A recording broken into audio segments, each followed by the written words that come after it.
Hello நண்பர்களே, welcome to facts தோழா. இருப்பிடச் சான்று. இருப்பிடம் என்பது ஒருவரது நிலையான முகவரியை குறிப்பதாகும்.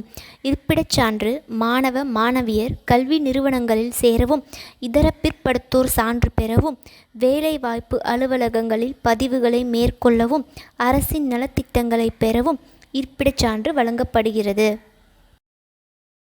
தகுதி: குறிப்பிட்ட முகவரியில் தொடர்ச்சியாக 5 வருடத்திற்கு மேலாக குடியிருப்பவர்கள் இருப்பிடச் சான்று பெற தகுதியுடையவர்கள்.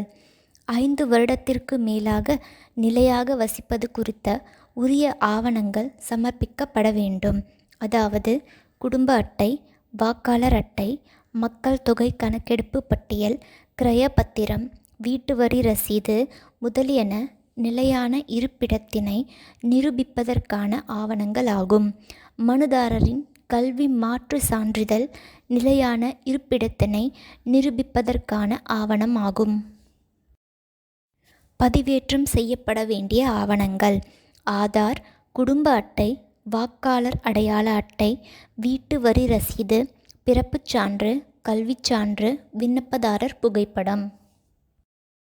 கிராம நிர்வாகியின் பணி: மனுதாரர் 5 வருடங்களுக்கு மேலாக நிலையான வசித்து வருவதினை உறுதி செய்திட குடும்ப அட்டை, ஆதார் அட்டை, மக்கள் தொகை கணக்கெடுப்பு பட்டியல், வீட்டு வரி ரசீது, மனுதாரர் பெற்றோரின் பிறப்பிடம், மனுதாரர் அல்லது பெற்றோரின் வசிப்பிட விவரம், கல்வி பயின்ற இடம், திருமணம் நடைபெற்ற இடம், நிரந்தர அசையா சொத்து அமைவிடம் ஆகியவற்றினை ஆய்வு செய்து இருப்பிடச் சான்று வழங்க வேண்டும்.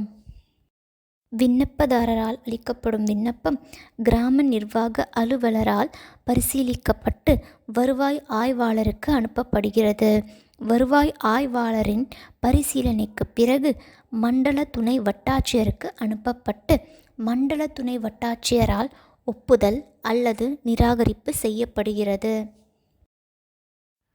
நன்றி. மேலும் இது போன்ற பல சுவாரஸ்யமான பதிவுகளுக்கு ஃபேக்ஸ் தோழாவை தொடர்ந்து பாருங்கள்.